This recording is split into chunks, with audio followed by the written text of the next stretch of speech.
তো guys finally TMC হেরে গেল। কিছু বলার নেই, আমি অনেক কিছু ভেবে রেখেছিলাম যে হ্যাঁ গাড়িলে বেরোবে, সব গান হবে, রং মাখা হবে, কত মজা হবে, সব শেষ হয়ে গেল। এখন সব হোপ হয়ে আমরা বাগানে ফোন গেটছি, ঝাড় মতন হোপ হয়ে আছি। ওইদিকে মাপুস মুখ নুকোচ্ছে টিএমসি হেরে গেছে বলে। তো গাইস চলো আমি রাস্তার দিকে যাই, তোমাদের কিরাম মানে আমাদের গ্রামটা কিরাম হোপ হয়ে আছে আমি তোমাদেরকে দেখাই। একটু রাস্তার দিকে যাই।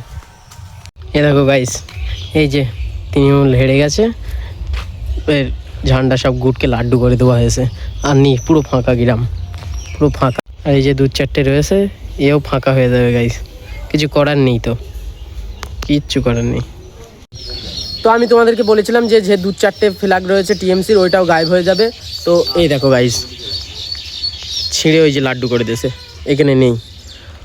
আমি 2-3 ঘন্টা পরে আবার রাস্তায় আসলাম, তাই এসে দেখলাম যে এরা ছিঁড়ে দেওয়া হয়েছে, মানে ছিঁড়ে বলতে গুটকে দেওয়া হয়েছে। আর কি করবে, রেখেই বা হেরে গেছে যেহেতু, রেখেই বা আর কী করবে। তো আমরা এখানে আছি এই 3-4 জন, আমরা যাব গেম খেলতে। মাপুসকে কল করা হলো, মাপুস ভাত খাচ্ছে। আমি কিন্তু গেম খেলি না। তো গেম ছেড়ে দেছো?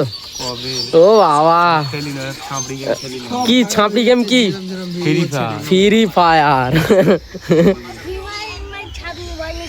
হ্যাঁ কি বলছে?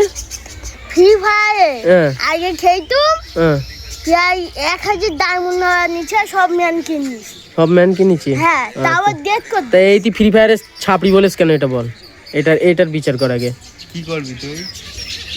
কি করবি বল, ওর কি করবি তুই? মাদের পাঁচ টাকা গুন্ডা ফ্রি ফায়ার খাই।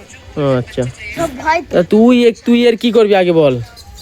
আমার ইচ্ছা গুন্ডা দেখে এনে এক্ষুনি কিডন্যাপ করে। এই গুন্ডা দেখে এনে তো কিডন্যাপ করে দেবে। ভয় লাগছে।